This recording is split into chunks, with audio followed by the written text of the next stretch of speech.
Hello, it is on this day, August 31st, 2022, that I am giving a summary of my story through my ACE journey so far. It is not a complete journey. This is an ongoing journey. I'm still learning more about myself daily. And I've said this before, but I'm so much of a different person than I was last year that this story is kind of a grain of salt because it may seem like some things I say link back, but I would say that I'm completely flipped from how I used to be. So, ongoing journey, still learning more about myself, and I'm still trying to figure out my balance for myself. And we'll bring up the word balance later on. But we're just basically gonna go in chronological order. We're gonna start in high school because I don't have any reliable information to give you from middle school. We'll talk about middle school in my sex repulsion video, but ACE identity did not come up in middle school. High school, on to today in college. I'm in my second year of college for reference, so we're talking about a total of 6 years, pretty much 6 years. 6 years. So yeah, to get started, high school, freshman year.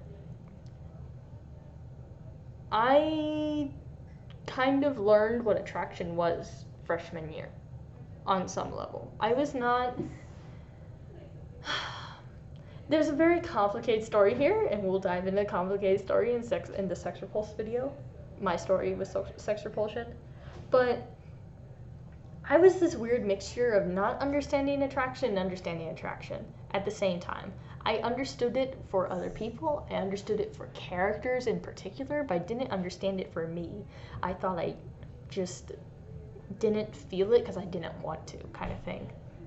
So, early in high school, I mean like freshman year, I'm pretty sure it's freshman year, I told myself, you don't feel attraction to people because it is a waste of time, or because that's a college thing, or you're not supposed to do that in high school, etc., etc., etc. I had all these excuses.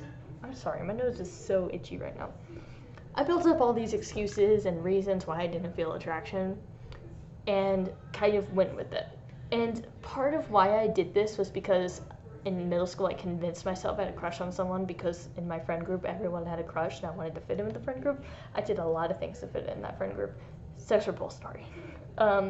But that was one of the things, and in high school I was trying to explain to myself why I didn't genuinely feel that crush, and some of what came from that was my actual ideology in high school that I don't agree with now. But it doesn't really matter that I don't agree with it now because it's still how I lived high school. So going into my sophomore year, I was like, I don't feel attraction. I can't feel attraction. Period. But on some level, in sophomore year of high school, there's still those I still was convincing myself I had celebrity crushes and those things. And honestly, I could not tell you if I genuinely felt those two celebrity crushes or not. I could not tell you. I can tell you I don't feel them now, period, at all. But maybe it was genuine then. Maybe it was me telling myself I had one when I didn't. I don't know. I can't rewind time and look. But other than two celebrity crushes, I had nothing to really base off of. And those, even at the time, I wasn't entirely sure about. And I kind of had guilt riding on some of it too.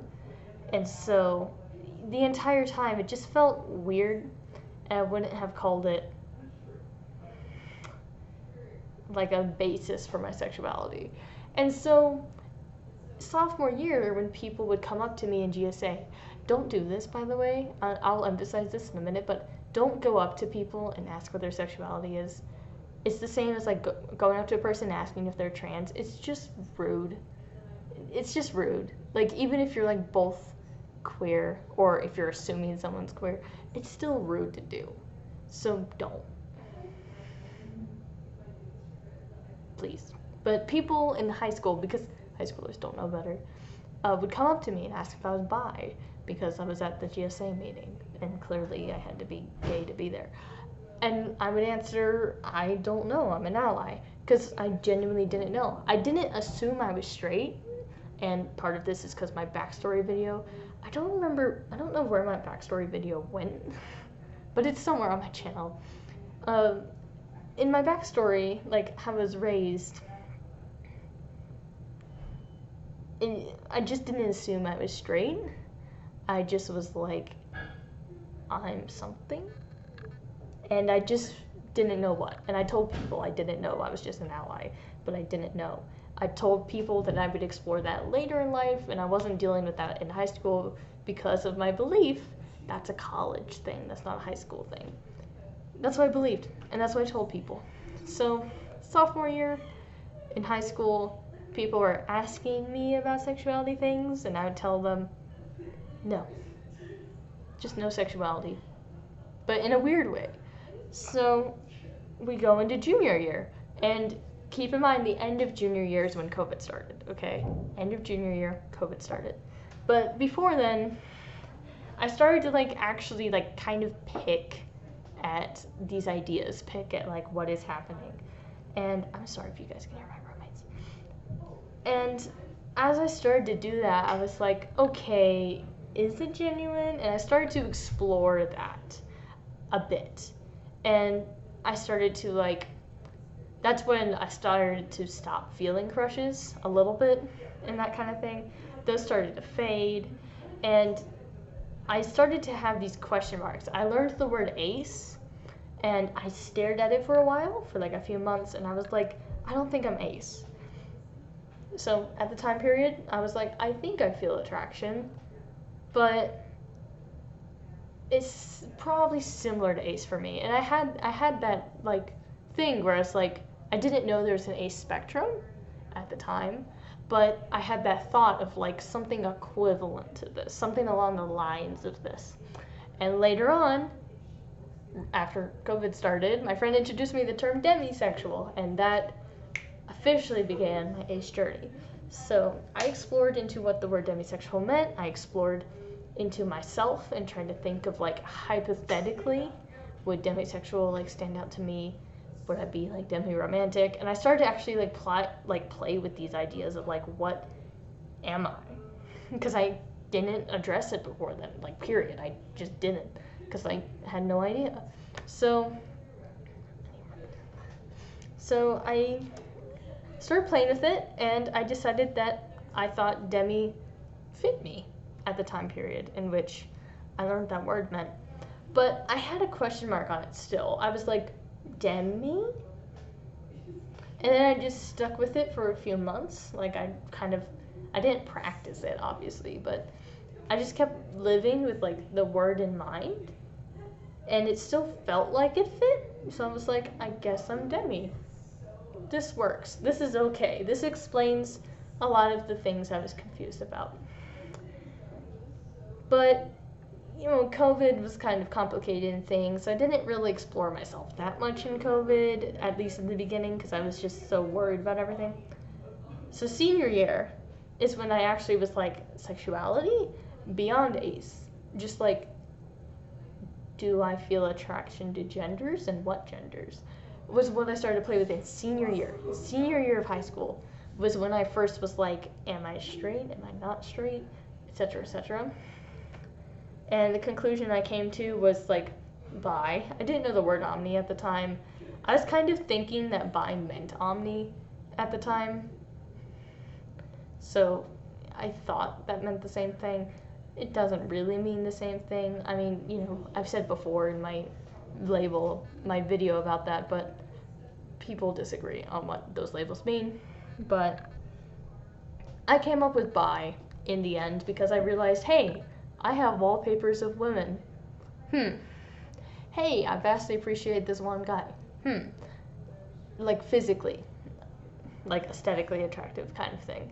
So, on the basis of aesthetic attraction, I was like, well, I guess I'm bi. And this is officially how we're pinning it. So, that was senior year of high school. And I just pinned that along with demi and was like, I guess this is where we're at. We are attraction sometimes if we know people, maybe. with the question mark, and all genders question mark was pretty much where I was at. Not pan, like not all genders like pan, but like all genders with a preference on me. So that was kind of what I came into college with. There was a caveat that I forgot to mention. 1 second. But I remember now. But I still hadn't felt attraction for anyone in person. I had 2 celebrity crushes. I had 1 crush on someone in person that I told myself was fake, and I still strongly believe was fake. So I wasn't sure. I didn't have proof, as I put it in freshman year of college. So I still kind of had that question mark. I still had that, like, do I actually feel attraction? Like, in my brain, to me, it seemed like I would be Demi. It seemed like I did feel attraction, as far as I knew, especially, like, aesthetically. I knew I had, like, a sense of aesthetic attraction. So it's like, surely I'm not entirely ace, right? I think I'm Demi. So I stuck with Demi, even though I never felt genuine attraction for people before. So we come into college, where hypothetically my mentality of, oh, that's a college thing, would go away. It didn't, because that's how I wired my brain. I told myself I just don't feel attraction. And this again gets into the sex repulsion video, but I had to spend a lot of freshman year unwiring that, like just saying it's okay to feel attraction, just on the most basic level. It's okay to feel romantic attraction, it's okay to feel sexual attraction, it's okay to feel like aesthetic attraction. So that was a struggle. Again, I'll dive more into that in the sex repulsion video. This is one of the key things that gets into my sex repulsion, but that's one of the biggest things in my age journey in my freshman year of college was, hey, in order to recognize if I'm feeling attraction, I have to accept that I can feel attraction. So there was that as a factor. Another factor was that I was meeting up with these like 2 to 3 like ace people in GSA meetings and other meetings on campus, and we would kind of talk about our experiences, and I could tell that there were like things that like I aligned, there were things that I said I aligned when I actually didn't, and then there were things that I didn't align with them. And this started my like kind of weird feeling towards the ace community. I'll explain that in a minute, I promise. But I started to feel very weird because to me, like, ace meant like ew sex at the time, because that's what all the other people I was talking to gave the impression of. My first impression of the ace community talking to those people was that. One of the first things I said in the GSA chat, and this bothers me that this is one of the first things I said, but one of the first things I said was, do you have to try sex to know your ace? I asked that question because I thought I was like an ignorant high school student and like someone needed to explain it to me. I asked that question. I know the answer to the question now. The answer is no. No, because sexual interaction doesn't have to do with sexual attraction necessarily. They can go hand in hand, but you don't need it to know about your attraction, period. But I didn't know that. So I was very misinformed. I misunderstood things, and a lot of my impressions of like what being ace meant, period, was from other ace people I met. And because a lot of the ace people I met were all kind of like in the same category. It's not good to categorize ace people, but if you were to, they'd kind of be in the same area in terms of like their sex stances, I suppose, hypothetically. I don't actually know their sex stances, but just like what they gave off, like the things they said kind of thing. And I started to just be like, I don't know, because I kind of agree with the sentiments of like the entirely ace people, but I also agree with the sentiments of the ace spec people. So I started getting really confused about my place in the ace community and about my attraction and whether I actually did feel it, because I didn't have examples of it. I heard other people like talking about hot people they found on campus or like actors or whatever, and I just couldn't do that. And because of that, I was like, am I ace? So cue the exploration of demi or ace. Dysphoria started during that period, so it kind of got postponed a little bit. Gender took priority for me for a majority of my freshman year, but throughout my gender exploration, I found some online figures, like when I'm watching like compilations or YouTube or whatever, that'd be like, they're aesthetically attractive. And I would explore that, and I'd be like, am I romantically attracted to them? Am I sexually attracted to them? Usually the answers were no, but it was very confusing that I could be aesthetically attracted but not the other two. So that's when I started to recognize that my attractions are separate, because I hadn't acknowledged that before then. So middle of freshman year, I realized that my attractions are very different, and I gotta acknowledge that. So I realized that, and I can like call people cute or like just aesthetically pretty, but I don't feel anything for them personally. And then I had one of those first bits where I just felt nothing, like just nothing. And it was weird. And that's when I began to be like, is this sex repulsion? Is this it? And when it happened a second time, that's when we started exploring, like, oh, here's these other words. My friend introduced me to the word ego early in freshman year because it's an identity they identified with. But later on, I was like, ego sounds like what I'm feeling during this blank phase, because there were like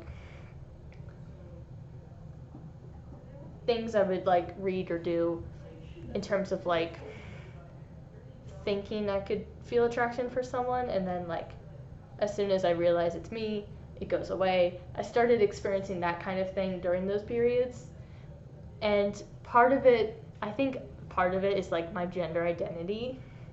It's like my gender identity sets me apart from that attraction, if that makes sense.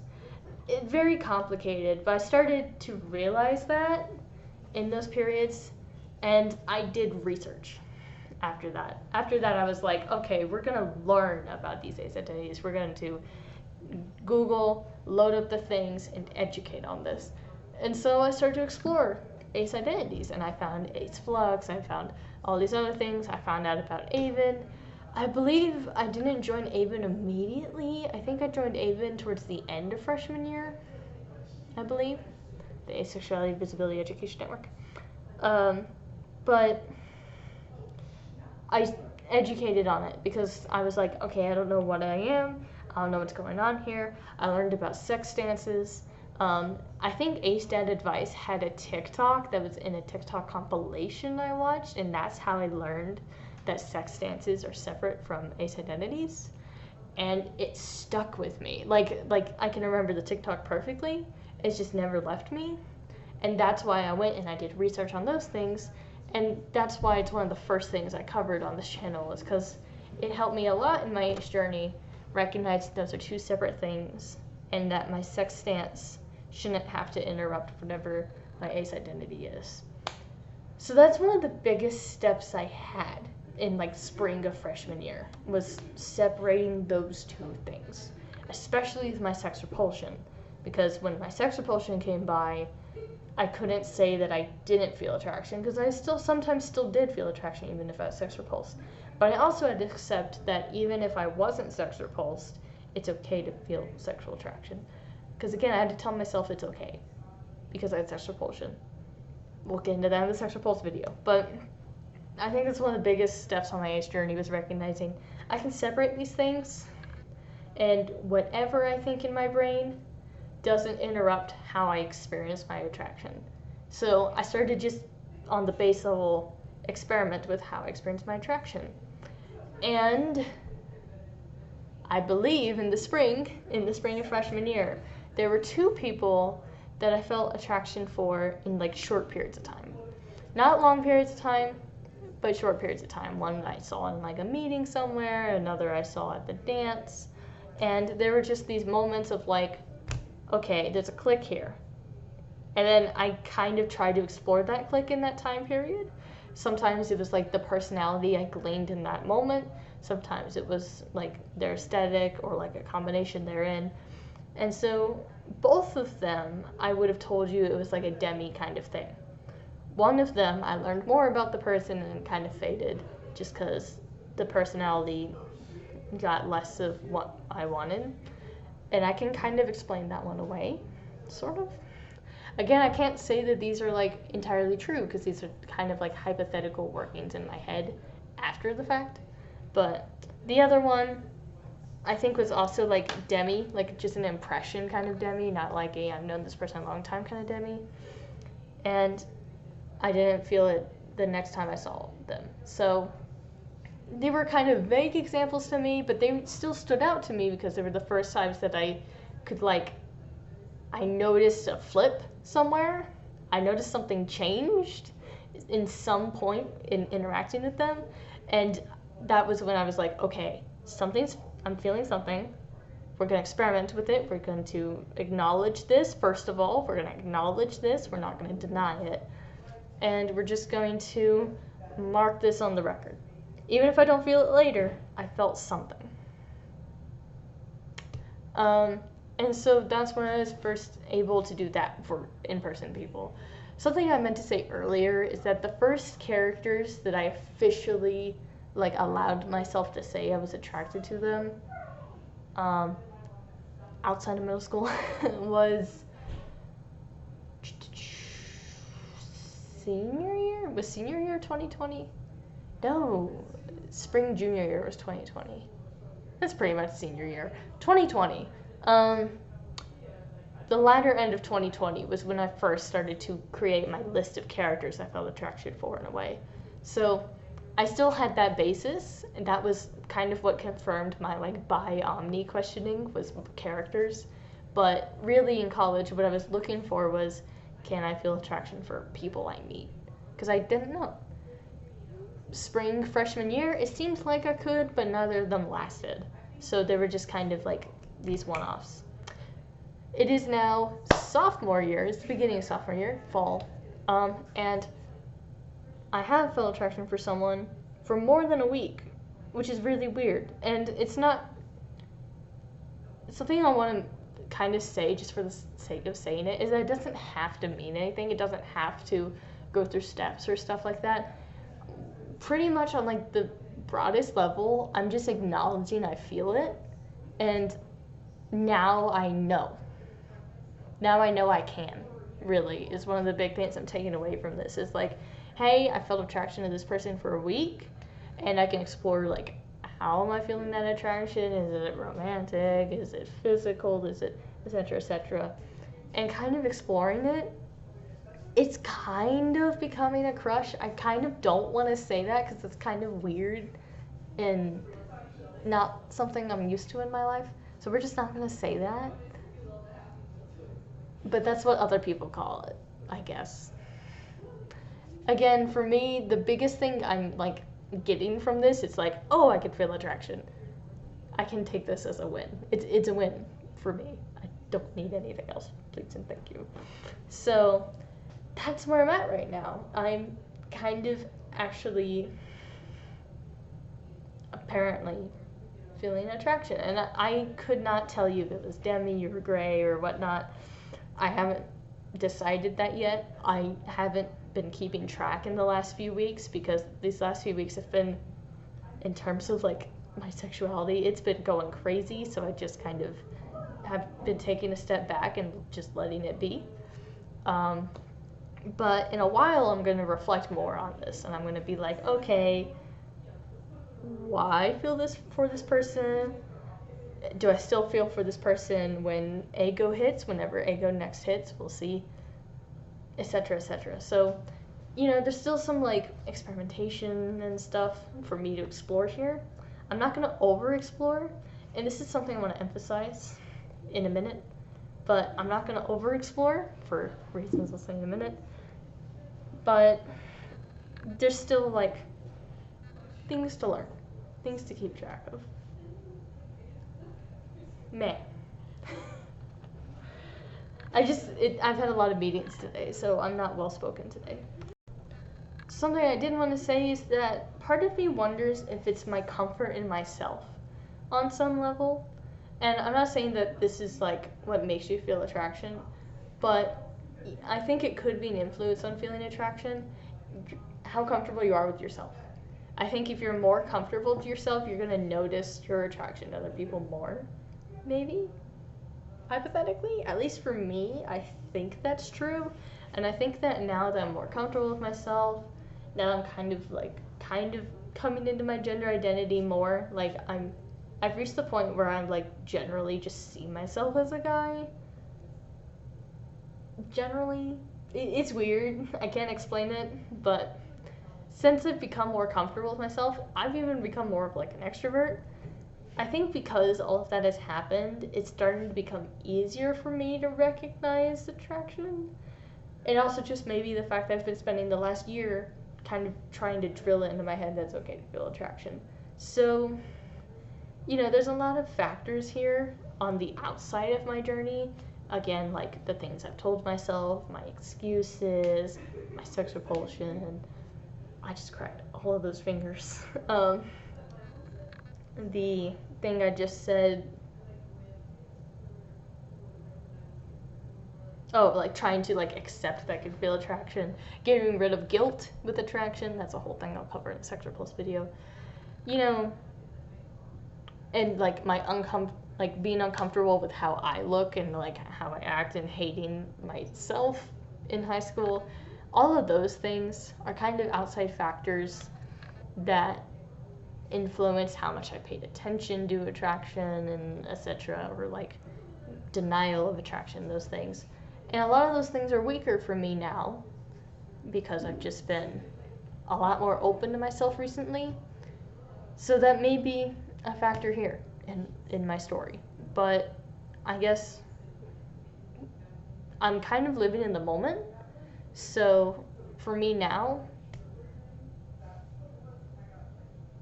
I'm just here. And I know where I'm currently at, and I recognize that maybe I will use different terms in the future.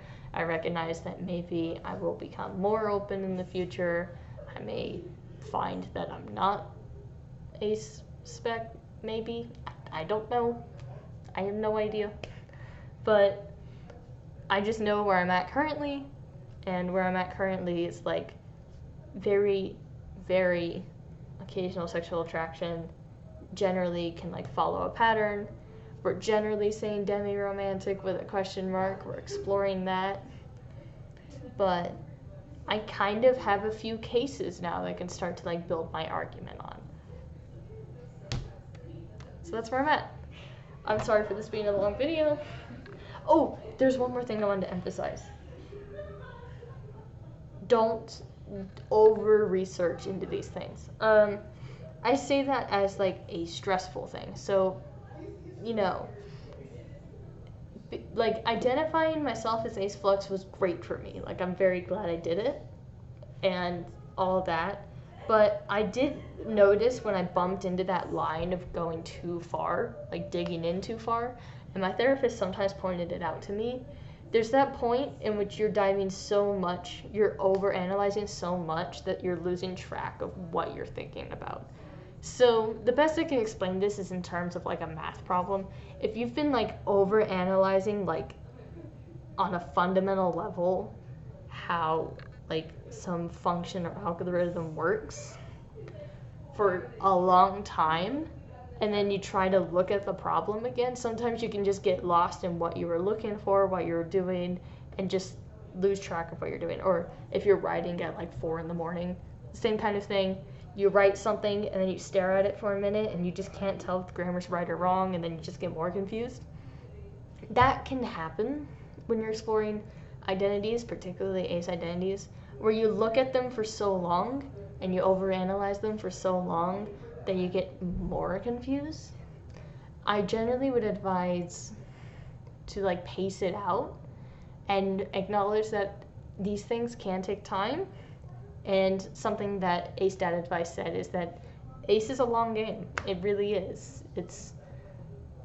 something that I would advise doing in steps, like just every month maybe check in or something like that, rather than analyze it like every single day and every interaction and all that stuff. It's sometimes you have to lay back, at least for me, sometimes you have to lay back and be like, I'll just let life come at me and we'll see what life says about my attraction. And that has worked for me. Like, you know, there were times that I didn't like the idea of letting go. I didn't like the idea of not knowing. But sometimes it would come around and I would just like lay back. And that's when maybe I noticed something, or maybe I noticed the lack of something. I could actually make observations every once in a while. So I think letting life happen and just observing what comes can be an approach. There are other approaches. Explore other channels. A channel I subscribed to recently was Spacey Aces, another Ace channel. So I guess we all have our own methods of addressing these things, but for me personally, I'm now taking that living the moment kind of mentality, where I'm just letting whatever happen, and taking notes as I go.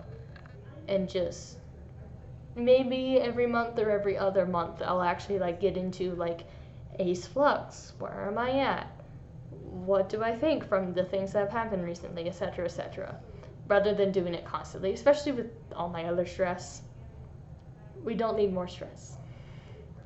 Alright, that was all I had for this video. I'm sorry that's 30 minutes long. Look, pride flag. And I'll see you all next week. Bye-bye.